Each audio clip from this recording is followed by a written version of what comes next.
పులివెందుల చరిత్రలో YCP ఓడిపోలేదు. ZPTC ఉప ఎన్నికలపై న్యాయ పోరాటం కొనసాగుతుందని ప్రకటించారు వైసీపీ స్టేట్ కోఆర్డినేటర్ సజ్జల రామకృష్ణారెడ్డి. వైసీపీ కేంద్ర కార్యాలయంలో జరిగిన స్వాతంత్ర్య దినోత్సవ వేడుకల్లో ఆయన పాల్గొన్నారు. రాజకీయ పార్టీలో జవాబుదారీతనం తగ్గుతోందని, వైఎస్ జగన్ విలువలు, విశ్వసనీయత కలిగిన వ్యక్తి అన్నారు. ఇచ్చిన హామీలను పట్టించుకోకుండా ప్రజలను మోసం చేయటం రాజకీయ పార్టీలకు అలవాటుగా మారిందని విమర్శించారు. ఈ ఏడాది పైగా జరిగిన కాలంలోనే మనకు 2-3 కనిపిస్తాయి. ఏమైనా అడ్డగోలు హామీలు ఇవ్వచ్చు, అధికారం లేకపోవచ్చు, తరచిన తర్వాత తూనా బోర్డుని పక్కకు తోసేయచ్చు. జరుగుతున్నాయా లేదా? అలాగే యంత్రాలను మేనేజ్ చేసి ఏమైనా తీసుకురావచ్చు అనే అభిప్రాయం దేశంలో బలపడింది.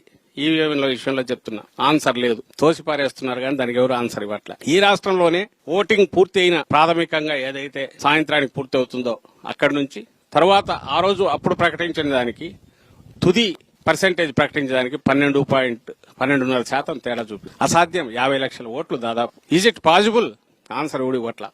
అలాగే నిన్నటికి నిన్న జరిగిన ఉప ఎన్నిక, చిన్న ఉప ఎన్నిక, 10,000 ఓట్లు, 2,000 మంది పోలీసులు, బూతులు 15, 2,000 మంది పోలీసులు, ఒక్క వైఎస్ఆర్సీపీ ఏజెంట్ కూడా లోపలికి రానివ్వాల. తలబడింటే ఏమయ్యేదో తెలియదు. వద్దు, ప్రశాంతంగా జరగాలి ఎన్నికలు, ప్రజల ప్రాణాలు మనకు ముఖ్యం. రెచ్చగొడితే ఎంతసేపు దూకితే